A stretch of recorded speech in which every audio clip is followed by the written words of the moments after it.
Tweet किया था और उसके बाद से लगातार सियासत और आरोप प्रत्यारोप लगाए जा रहे हैं। जान न जाहि निशाचर माया, काल नेम के ही कारण आया।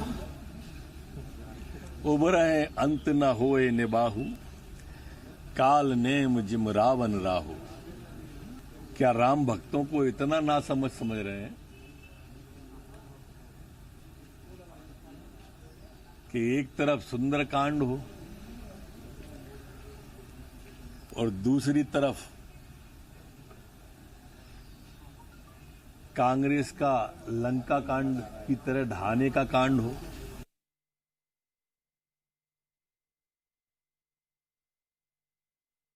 डॉक्टर नरोत्तम मिश्रा ने निशाना साधा है। चौपाई पढ़ते उन्होंने तंज कसा है और कहा है एक तरफ जहां सुंदरकांड करने की बात एक ही पार्टी के नेता कर रहे हैं तो उसी पार्टी के नेता लंका कांड करने में व्यस्त हैं।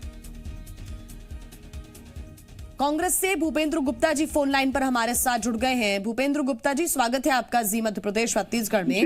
भूपेंद्र जी, ट्वीट किया है पूर्व मुख्यमंत्री कमलनाथ ने श्री हनुमान पाठ चालीसा का। उन्होंने कहा है कि वो पाठ करेंगे और राम भक्त भी वो अपने आप को कहते हैं, हनुमान भक्त भी अपने आप को कहते हैं। बहुत अच्छी बात है। राम मंदिर का निर्माण भी होने जा रहा है, पूरा देश खुश है, राम भक्त खुश है। लेकिन ऐसे में मध्य प्रदेश में सियासत हो रही है। उसी ट्वीट पे गृह मंत्री नरोत्तम मिश्रा कह रहे हैं कि जिस पार्टी के अध्यक्ष ने अभी तक ये नहीं कहा, इस मंदिर को लेकर कोई बयान नहीं दिया, कुछ बोली नहीं है वो, और वो पार्टी श्रेय कैसे ले सकती है? वो होड़ में लगे हुए हैं श्रेय लेने की। ये जो है ये जो बातें लोग कर रहे हैं, ये दंभ की पराकाष्ठा है जी। कोई श्रेय लेने की कोशिश नहीं कर रहा है। 1990 के पहले ये भारतीय जनता पार्टी के लोग कहाँ थे? इनके किस अध्यक्ष ने भगवान राम की चर्चा की? ये तो 90 से ही ऐसे लगाए घूम रहे हैं। उसके पहले तो जब गांधी जब राम की प्रार्थना कर रहे थे तो प्रार्थना सभा में ही तो एक कायर ने उन्हें गोली मारी थी ना।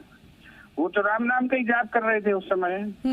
तो ये कैसे ये जो है आज उनकी और एक हैरानी करने वाला वक्तव्य है गृह मंत्री नरोत्तम मिश्रा जी का जी, कि भगवान राम का नाम लेने का कांग्रेसियों को क्या अधिकार है? तो इन्होंने क्या रामचंद्र जी की एजेंसी ले लिया? अभी अधिकार भी बांटेंगे क्या?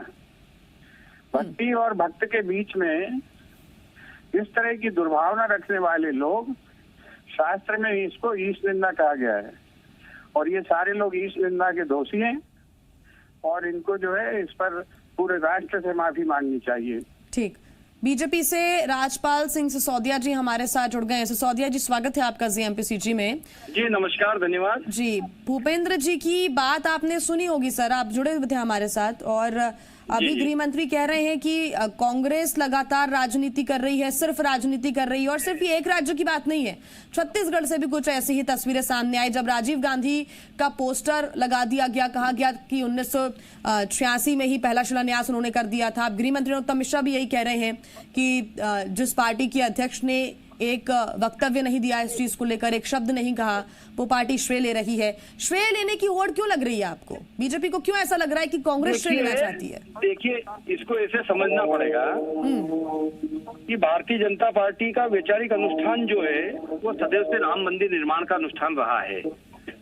जैसा कि भारतीय जनता पार्टी अपने आप में एक ऐसा राजनीतिक दल है जो विचारधारा पर आधारित है और हमारी विचारधारा में राम जी है, राम राज्य की स्थापना है और राम मंदिर, भव्य राम मंदिर अयोध्या जी में निर्माण हो, ये हमारी विचारधारा और हमारे संकल्प में है। और उस संकल्प को जब आज पूर्ति हो रही है और ऐसे समय में कांग्रेस के नेता लोग भी श्री राम जन्मभूमि के भूमि पूजन वाले पूर्व संध्या पर दीपोत्सव की बात कर रहे हैं, मध्य प्रदेश में कमलनाथ जी सुंदरकांड की बात कर रहे हैं, तो यह वैचारिक रूप से भारतीय जनता पार्टी की जीत हुई है। जिस बात को हम कहते थे और कांग्रेस नकारती थी। सिसोदिया जी, अच्छी बात है ना। देखिए, पूर्व मुख्यमंत्री कमलनाथ ने ट्वीट किया है और उन्होंने लिखा है हनुमान चालीसा पाठ के बारे में उन्होंने बात कही है। तो गृह मंत्री नरोत्तम मिश्रा को या फिर बीजेपी को उससे क्या आपत्ति है? अगर वो हनुमान चालीसा का पाठ कर रहे हैं तो ऐसा तो नहीं है कि आपने पेटेंट करा लिया है हनुमान जी को लेकर या फिर राम को लेकर? देखिए, मेरा इसमें सीधा सा सिर्फ इतना सा कहना है कि जब कांग्रेस 2007 में सत्ता में होती है तो सुप्रीम कोर्ट में 300 पेज का एक हलफनामा पेश करती है, जिसके अंदर यह कहा जाता है कि राम एक काल्पनिक पात्र है, राम सेतु नहीं है, राम रावण युद्ध नहीं हुआ है। और जब आज मध्य प्रदेश में उपचुनाव होते हैं तो हनुमान जी की याद आती है, सुंदरकांड की याद आती है, राम जी की याद आती है। तो राजनीतिकरण करने का काम तो कांग्रेस कर रही है राम जी के नाम पे। हम तो शुरू में भी ये बात कह रहे थे, जब हमारी देश के अंदर 2 लोकसभा की सीट आती थी, जब भी हम ये कह रहे थे कि अयोध्या में राम मंदिर बनना चाहिए, और आज हम जो है बहुमत के साथ सत्ता में है तो राम मंदिर के भूमि पूजन कर रहे हैं। तो हमारे नीति में कोई परिवर्तन नहीं है, हमारी तरफ से दोस्ती की बात नहीं है। हमने दोगला चरित्र नहीं बताया, हमने दोहरा चरित्र नहीं बताया है। ये अगर बताया तो कांग्रेस ने बताया है। और प्रश्न यह है कि अगर कमलनाथ जी और तमाम कांग्रेस के नेता राम मंदिर के भूमि पूजन का स्वागत कर रहे हैं, तो सोनिया गांधी जी के मुंह में क्यों ओरा गए हैं, सोनिया गांधी के शब्द क्यों नहीं निकल रहे हैं, गुप्ता जी राहुल आपसे गांधी क्यों नहीं बोल रहे हैं, ये मेरा प्रश्न दोहरा है। चरित्र क्यों? आखिर क्या चुनाव आते हैं तब शिव भक्त बन जाते हैं, फिर उसके बाद हनुमान भक्त बन जाते हैं, फिर राम भक्त बन जाते हैं? राजपाल जी ऐसी कुछ बात कह रहे हैं। भूपेंद्र जी,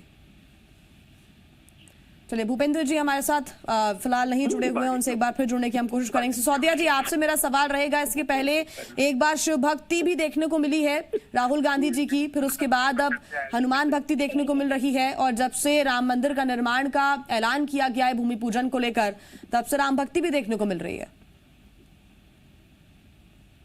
हेलो जी सिसोदिया जी, आपसे सवाल है। हाँ, नहीं, निश्चित तौर पर देखो, राम जी के मंदिर का जो भूमि पूजन हो रहा है ना, ये करोड़ों करोड़ हिंदुओं को, करोड़ों करोड़ भारतवासियों का, और भारतवासी नहीं विश्व में निवास करने वाले करोड़ों करोड़ राम को मानने वाले लोगों के हृदय में आज जो है कहीं न कहीं एक जो है राम जी के प्रति स्पंदन जो हो रहा है वो एक अलग तरह का हो रहा है। हम सब लोग रोमांचित है, हम लोग गौरवान्वित भी है, हम गौरव का महसूस कर रहे हैं। ये 500 साल की लंबी लड़ाई है। 150 साल अंग्रेजों ने बिता दिए, उसके पहले 150 साल मुस्लिम आक्रांताओं ने राम मंदिर नहीं बनने दिया। ठीक, 100 साल कांग्रेस ने आखिरी रिएक्शन लूंगी। क्या बीजेपी को इस बात का बुरा लग रहा है कि कांग्रेस कुछ उनसे छीनना चाहती है, कोई हक छीन रही है कांग्रेस? अगर इस तरह के ट्वीट कर रहे हैं, दिग्विजय सिंह भी अगर कर रहे हैं, या फिर कमलनाथ ये कहते हैं कि मुझे बहुत खुशी है, तो इसमें बीजेपी को क्या दुख है? दिग्विजय सिंह तो मध्य प्रदेश के लिए अप्रासंगिक हो चुके हैं। दिग्विजय सिंह जी एक्सपायरी डेट के वो कनेक्शन हो चुके हैं जो अपने आप को छपाने के लिए, छपास के चक्कर में कुछ भी उल्टा सीधा बोलते रहते हैं। अगर सुंदरकांड का पाठ कमलनाथ कर रहे हैं तो लंका कांड जो है दिग्विजय सिंह कर रहे हैं।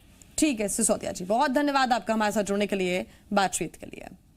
तो लगातार इस मामले को लेकर अब सियासत हो रही है। हालांकि मुद्दा एक तरह से खत्म हो चुका है। राम मंदिर निर्माण को लेकर अब अग्रसर लगातार जो संघर्ष कर रहे थे वो अब आगे बढ़ चुके हैं, और कल भूमि पूजन होने जा रहा है। लेकिन अलग अलग राज्यों में, अलग अलग क्षेत्रों में अभी भी सियासत हो रही है।